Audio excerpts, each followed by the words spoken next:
Maqabbaa kan ilmaa kan hafuura qulqulluu waaqayyo tokko. Maqabbaa kan ilmaa kan hafuura qulqulluu waaqayyo tokko. Ameen. Du'aan alatti jiraata bara baraa mudamuudhaan isa alatti mootii bara baraa kan ta'e waaqayyo gooftaan keenya Iyesuus Kiristoos maqaan isaa kan ulfaatee fi kan kabajame nuuf yaa ta'u. Haati keenya haati nama hunda qulqulleetti dubaroo Maariyaam ergamoonni samii qulqulloonni hundi isaanii eebbi fi gargaarsi isaanii dachaadhaan nu wajjin yaa ta'u. Sooma qulqullaa'ee adda ba'ee foo'ame. Baga sooma Maariyaam yookaan sooma haadha keenya dubaroo Maariyaamitiin filsataa isin gahee wajjumaan nu gahe. Ijoollee waaqayyoo biyya keessa biyyaan ala fagoo dhiyoo kan jirtan hundumti keessan nageenyi gooftaa keenya Iyesuus Kiristoos galaanan gama galaanan gamana gaara duuba gaara as hundumti kan jirtan hundi keessan nageenyi waaqayyoo isin haa qaqqabu. Baga sooma haadha keenya dubaroo Maariyaam yookaan subaa'ee yeroo lagannaa kanaan isin ga'e. Gabaabumatti gooftaan keenya Iyesuus Kiristoos yoo nu gargaare waa'ee soomaa maal jechuudha isa jedhuudha. Namni baay'een akkuma beekamu ni sooma yookaan ni lagata, garuu maal jechuudha isa jedhu kan ilaallu ta'a. Egaa barreessitoonni kitaaba gurguddoo durirraa kaasee hamma ammaattis barreessaa jiran hiika soomaa akka wal fakkaatuun kaa'anii jiru. Walumaa galatti cuunfaa isaa yogguu fudhanne sooma jechuun of qusachuu, irraa deebi'uu, dhiisuu, caalmatti gara wanta dhorkame sanarraa deebi'uu akka ta'e nutti himu. Kana jechuun gooftaan keenya Iyesuus Kiristoosis sooma kana haaluma kanaan nutti himee jira. Yogguu soomtan akka warra of tuulanii, akka warra of agarsiisanii hin ta'inaa jechuudhaan nutti himee jira. Gaa sooma yogguu soomnu kallattii baay'eedhaan kan soomnu.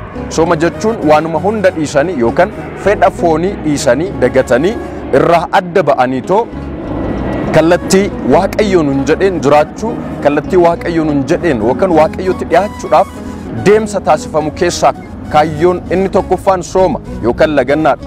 Kana jechuun immoo sooma jechuun namni kamiyyuu kan beeku, namni kamiyyuu kan qayyabachuu qabu yogguu soomnu yookaan subaayee akka kanaa kana yogguu qabannu akkasumaan lafaa kaanee miti. Yogguu namni baay'een subaa'ee yogguu qabatu yookaan sooma yogguu qabatu maatii isaarraa adda ba'e, hojii isaarraa adda ba'e, kaayyoo biyya lafaa kanarratti ittiin jiraachuudhaaf itti dhama'u hundarraa adda ba'e kana ni raawwata. Kanas immooyyuu kan argine gooftaa keenya Iyesuus Kiristoos nutti agarsiisee jira. Gara gadaama Qorontoositti yogguu deemu gara gammoojjiitti gadi bu'ee naannoo sanarraa yookaan namoota wajjin jiraachaa turerraa namoota isa wajjin jiran nyaataaf dhugaatirraa harka isaa akka bal'isetti otuun gadi hin deebiseen akka diriirsetti otuun dachaasin akka dhaabbatetti otuun hin taa'in akka ija isaa banetti otuun dunuunfatiin guyyaa 40 fi halkan 40 inni soome sana bu'uura godhachuudhaan kan soomnudha jechuudha. Kana jechuun immoo namni kamiyyuu kan hubachuu qabu yogguu subaa'ee qabatu haala kanarratti kan hundaa'e jechuudha. Egaa soomiin yookaan immoo soomni akkuma beektan yaada foonii lubbuudhaaf bitachiisu, yaada foonii lubbuudhaaf kennu, yaada foonii lubbuudhaaf akka bitamtu gochuudha jechuudha. Sooma keessatti ni gaddina. Maaldhaaf waa'ee badii keenyatiif. Kana abbaan keenya Daawit tulluu ejersaa irratti akkana godhee nutti agarsiisee jira. Ni gaabbu, gaabbiidhaaf jalqabaadha. Gammachuu lubbuutiif jalqabaadha. Kanaadhaaf kitaabni monokosootaa keessaa inni tokko kan ta'e Maariishaa kan jedhamu irratti maal jedha? Qulqulluu Yaareedis yogguu dubbatu kana wajjin walitti qabanii yogguu dubbatan maal jedhu? Soomni jedhu jalqaba hojiiti. Soomni fayyina jalqaba hojii jireenyaati. Soomni ulfina dubrummaati. Yookaan miidhagina yookaan faaya dubrummaati. Soomni mul'ata qulqullummaati. Soomni hojii wangeelaa kan itti jalqabnudha. Soomni kan imimmaan itti burquudha. Imimmaan gaabbii kan itti burquudha. Soomni kan itti callisuudhaan addunyaa kanarraa akka adda baanee mootummaa waaqayyoo wajjin itti jiraachuudhaaf yaalluudha. Soomni hojii gaarii fi hojii qulqullummaa hundaaf karaa bu'uura kan bantuudha, bu'uura kan keessuudha. jedhanii kan kaanidha jechuudha. Kun waan nama ajaa'ibudha. Dabalataanis kaayyoon soomii maalidha? Namni baay'een yogguu soomu biddeena waan dhiiseef, foon waan dhiiseef, dhugaatii waan dhiiseef namni baay'een afaan isaa soomuu qaba, ijji isaa soomuu qaba. Wanti inni dubbatu, wanti inni jedhu, wanti inni haasa'u, wanti inni godhu hundumti isaatuyyuu sooma keessatti of ilaaluu qaba jechuudha. Namni baay'een buddeena ni dhiisa, arraba nama arrabsuu hin dhiisu. Namni baay'een nama dubbachuu, nama hamachuu, nama arrabsuu, nama tuffachuu hin dhiisu. Buddeena hin dhiisa, foon hin dhiisa. Foon keenya kan beelessinuuf, kan dheebonnuuf bar yaada foonii yaada lubbuutiif bitachiisuudhaaf malee soomni waan labsameef qofa. Namni amma na ajaa'iba guyyaa sooma qaba hunduyyuu amma dacheerraa baduudhaaf jiru kanaa miti sooma jechuun. Xumuranne erga dhufne maal soomna? Yoo si arrabsan callisu, yoo si jibban callisu, yoo si tuffatan callisu, yoo dheekkamsa sirratti raawwatan kanuma hunda callistee soomuudha malee callistee miti. Kaayyoon soomii qaama keenya hojii hafuuratiif, hojii hafuura qulqulluutiif bulchuu, lubbuu keenyaaf yeroo kennu, qulqullummaa hojjechuuf, dhiigaa fi foon gooftaa fudhachuudhaaf kan soomnu malee callisnee ma soomuu waan ta'eedhaaf miti kan soomnu jechuudha. Bu'aan soomii maalidha? Bu'aa argan callisnee miti kan soomnu. Sooma sirrii yogguu soomne namni baay'een kadhannaan koonaan dhaga'amu akkana ta'ee jira, kadhachuu dadhabee jira, maal gochuu dadhabee jira. Kadhannaa sirrii yoom kadhan? Sooma sirrii yoom soomne? Kanaadha jechuudha. Kaayyoon yookaan bu'aan soomii foonni moo'anna. Foonni moo'anna jechuun dura nama arrabsaa'u turte har'a hin dhiista. Dura nama hamachaa'u turte har'a hin dhiista. Dura ejjaa'u turte har'a hin dhiista. Dura aarsaan baastu yogguu ta'e har'a ni baasta. Kana jechuudha. Qophii imala jireenya samiitti deemsisnuuf moo'achuun bu'uura kaayyoo keenyaati jechuudha yookaan sooma keenyaati. Iccitii dhokate kan ittiin argamu waa'ee waaqummaa, waa'ee jireenya biyya lafaa, jireenya biyya lafaa irratti qorumsi maaliif akka baay'ate iccitii sooma keessatti ittiin nuuf ifuudha jechuudha. Inni bira waaqayyoof buluu, waaqayyoof dhaabbachuu, waaqayyoof bitamuu, waaqayyoof gadi jennee jiraachuun kanaadha jechuudha. Karaa badiirraa deebi'u. Egaa amantaa qabna jechuun kan qabu, ni soomna jechuun kan qabu. Yogguu soomtaan akka warra of coolaggeessanii hin ta'inaa jedhee nutti dubbateera. Kanaadhaaf qulqullichi Efreem inni Sooriyaa yogguu dubbatu maal jedhee kutaa gaabbii fi soomaa irratti yogguu barreessanii, yaa obboloota koo dhimma kana irratti duubatti akka hin jenne isin akeekkachiisaa. Dhimma kamirratti? Dhimma soomii irratti. Kara jireenyaatti, gara dhugaatti, kara qajeelinaatti kan nu geessu soomiidha. Gara waaqayyootti, waaqayyo wajjin kan itti wajjin dubbannudha. Waaqayyo wajjin kan itti haasofnudha. Salphaa miti. Iccitii samiidha, iccitii waaqummaadha. Waaqayyo wajjin kan itti relationship yookaan walitti dhufeenya keenya, kontinuitii keenya jiru biyya lafaarratti qabnu kana waaqayyo wajjin kan itti haasofnudha. Callisnee nan sooma. Nam tokko nan sooma siin jedha. Hojiin isaa biraadha. Nan sooma siin jedha. Kaayyoon isaa biraadha. Kanaaf sooma akkamii soomuu qabnaadha? Qorumsa moo'achuu qabna.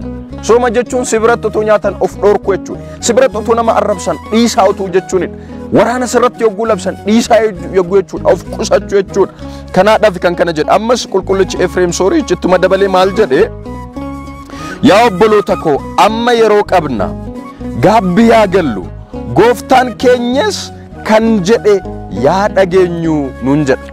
Yaa obboloota koo amma maalii qabna? Yeroo qabna. Yeroo maali? Yeroo gaabbii. Yeroo maali? Yeroo kadhannaa. Yeroo maali? Yeroo itti lagannu, itti soomnu. Yeroo maali? Yeroo dhiifama itti gaafannu. Yeroo maali?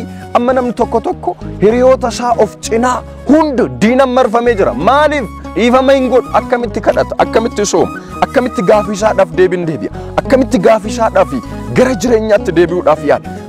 Dhiifama jechuun waan darbe sana bakkatti deebisuu miti. Isa dhufuuf garuu dhiifama. Nama tokko miila isaa cabsite taanaan miila isaa cabe sana bakka dura isaatti deebista otoo hin taane yoo dhiifama gaafattu dhiifama naa godhii si miidhee jira jetta malee miila isaa cabe fayyisaafi miti. Isa dura ta'e bakka sanatti deebista otoo hin taane isa jiru kana garuu gara fuulleetiif haala mijeeffatta jechuudha. Kanaadhaaf qulqullichi Yohaannis afaan warqee yogguu dubbatu soomni kadhannaa fi aarsaa wajjin tokko yogguu ta'e meeshaa lola kiristaanaati. Tokko yogguu ta'e meeshaa lola maaliti? Meeshaa lola kiristaanaati. Sooma bichaa miti, sagada bichaa miti, kadhannaa bichaa miti. Maalidha? Hundi kun dabalamuu qaba. Maal? Kennaan, aarsaan, kadhannaan bakka tokkotti dabalamuu qaba.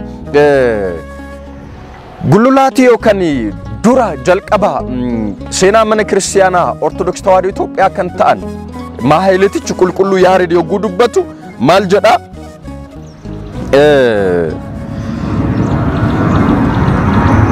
Madaan lubbuu fayyuudhaaf cubbuu akka mo'atuuf soomni ni barbaachisa.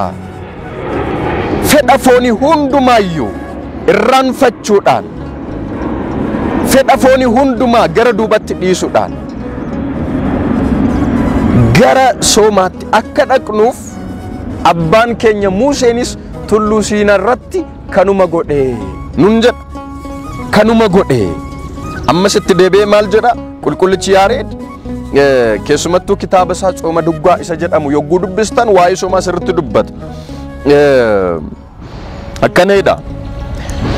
Kadhannaa fi soomni fedha foonii kan dhaaban, fedha lubbuu kan guddisani. Nu'is qaama Kiristoos akka taanu kan nu taasisanidha jedha. Egaa walumaa galatti ni soomne yogguu jedha.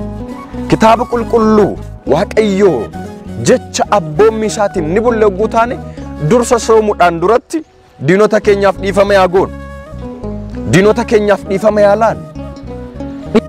Kadhannaan keenya hin bareedu. Yaa abbaa keenya dhiifama nuu godhi jennee harka keenya yogguu bal'isnu harka keenya wajjin dhiifama baasuu qabna. Harka Waaqayyotti yoo bal'istu obboleessa kee dhiifama yoo hin goone, fira kee dhiifama yoo hin goone, haguma feete yogguu kadhatte dhiifama yogguu gochuu hin dandeenye. Maal jedhe Gooftaan? Cubbuun keessan akka isinii dhiifamuuf, badiin keessan akka isinii dhiifamuuf, irra daddarbummaan keessan akka isinii dhiifamuuf Waaqayyo irraa dhiifama argachuus yogguu barbaaddan maal godhaa? Warroota isin cinaa jiraniif dhiifama godhaa. Waaqayyo hunduma keenyaaf dhiifama nuuf haa godhu. Sooma kana, sooma nagaa, sooma kana, sooma tasgabbii, sooma kana kan hidhame hundi kan itti hiikamu, kan rakkate hundi kan itti argatu, biyyi keenya nagaa kan itti taatu, waraanniif beelli kan itti dhaabbatu, cubbuun dhala namaarraa kan itti fagaatu, qulqullummaan kan itti baay'atu, biyyi lafaa duris eebbifamtuudha, caalatti eebbifamtee ilmi namaa tokko kan itti ta'u nuuf yaa ta'u. Haadha keenya dubaroo Maariyaam irraa eebba arjummaa ishee akka duuka bu'oonni argatan akka argannuudhaaf Waaqayyo nu gargaaru, kan nu barsiifate, kan nu gorfate Waaqni abboota keenya ulfinni fi kabajni maqaa isaadhaaf yaa ta'u amma bara baraatti. Ameen. Galanni abbaadhaaf, galanni ilmaaf, galanni hafuura qulqulluu Waaqayyo tokkoof, galanni fannoo gooftaatiif, galanni dubaroo Maariyaamiidhaaf yaa ta'u amma bara baraatti. Ameen.